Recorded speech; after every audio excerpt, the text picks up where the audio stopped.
MC taxi rider binugbog at sinaksak ng isang habal. Alright guys, so may iba muna tayo. Actually, sobrang na-bad trip ako sa video na to kaya napagawa ko ng vlog mga tol. And alam mo yun, may mga habal talaga na ready pumatay ng mga legal na MC taxi rider, mga legal na nagtatrabaho para lang sa pasahero. I hope na sana ma-actionan to ng management and mga police mga tol. So panoorin muna natin tong video na to. Let's go! Yan yung babae na kulay pula.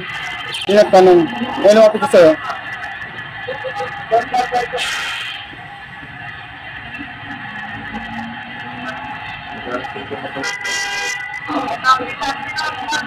Yan siya yung nagtanong sa akin.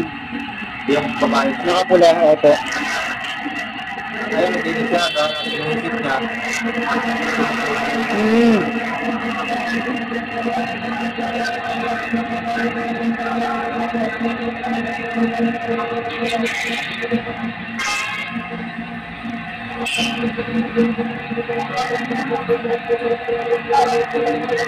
Yan sir, kinakausap ko siya sir na ano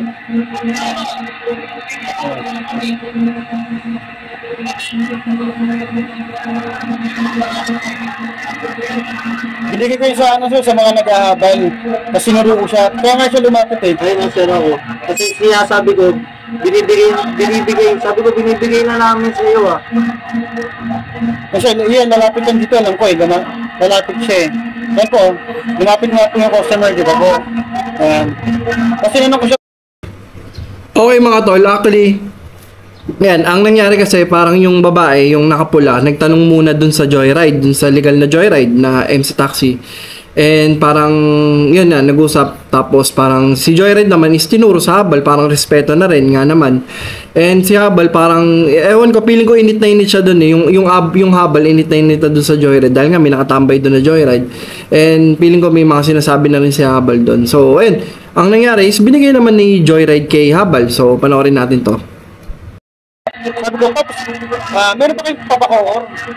Kasi long ride yun eh. Yes sir, di ko kinuha ka, diba? Lumapit sa kanila.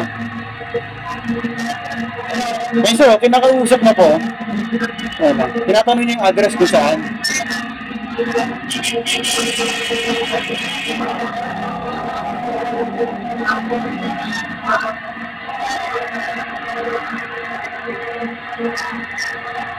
Eh kaso sir, feeling ko, hindi pumayag yung customer sa presyo. Opo. Kaya nagtatanong siya, baka mas mura sa MC Taxi.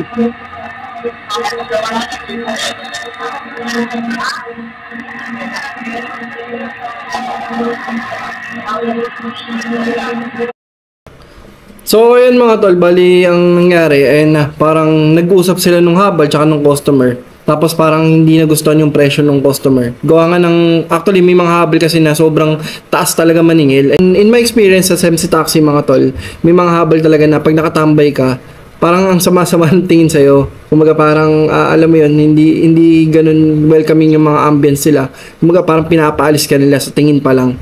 So wala pa talaga akong na-experience na habal na mababait. Sa totoo lang. Pero ewan ko, I'm not sure kung may mga habal dyan na nanonood sa akin. Hindi ko naman po sa nilalat. Pero wala pa talaga akong na-experience sa habal na mababait. One time, may na-experience ako na nakapila ako dun sa, or nakatambay ako dun sa may bus station. Tapos, ang nangyari is, may palapit sa akin na customer. Tapos, bigla siyang hinarang ng habal. So, sila na yung nag-usap. And umalis naman na ako para iwas gulo na rin. And alam mo yun, yung mga habal na yan, kumaga parang sila na nga yung illegal, sila pa yung matatapang. And I hope sana matanggal na yung mga habal na yan or mahuli yung mga habal na yan dahil sobrang kupal talaga nila sa daan. So, panoorin natin to ulit.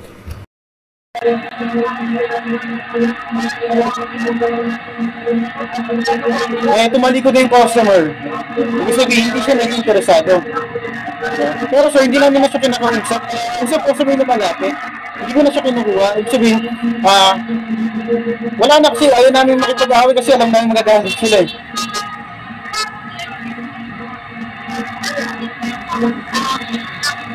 Ayun, ito mo yun. Ayun, nagyan na siya na gano'n po. Sinausap niya na ako dyan, no? May bata pa pala dyan, no? Sinapak niya ako, sir.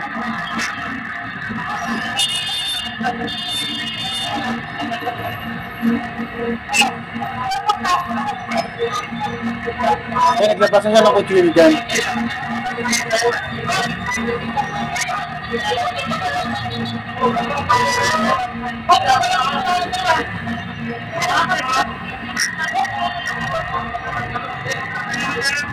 Kala ko may tama na ako pre, kasi medyo na ano ako eh. Hindi, inamin niya lang. Nakaganon.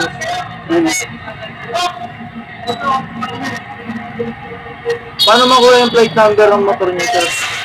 Madali. Anong oras yun? Motor niya pala yan? So ayan mga tol, bali yan, nagpangabot sila nung nung MC taxi or nung rider, and alam mo yun, parang sinaksak na siya. So buti ka mo hindi nagpang-abot, kumbaga hindi naabot ng saksak yung MC taxi rider. And ayun, nananawagan po ako sa management ng mga ng Joyride mga tol, na sana ma-actionan po lahat or matulungan naman si kuya kahit papano. And sa mga pulis po na sana mahuli kagad yung habal rider na yun.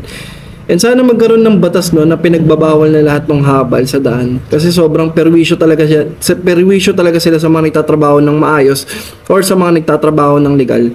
So alam ko naman po na may kanya-kanya tayong hustle or grind, pero sana naman kung maggaganyan po kayo is wag na kayong mag-abala ng ibang nagtatrabaho ng maayos or nagtatrabaho ng legal, kasi actually yung customer naman na yung lumalapit doon mismo sa MC taxi rider, hindi naman yung MC taxi rider yung lumalapit doon sa customer. And ayun, I hope sana mahuli na yung yung habal na yan. And sana naman kung maghahabal po kayo, wag na kayong pumirwisyo ng tao, kumbaga hindi naman din sa inyo yung lugar, kasi syempre kami mga MC taxis nagpapahinga lang naman din kami. Kung lalapitan kami, di okay, kung hindi naman di sa inyo na, di ba? So ayun, yun lang mga tol.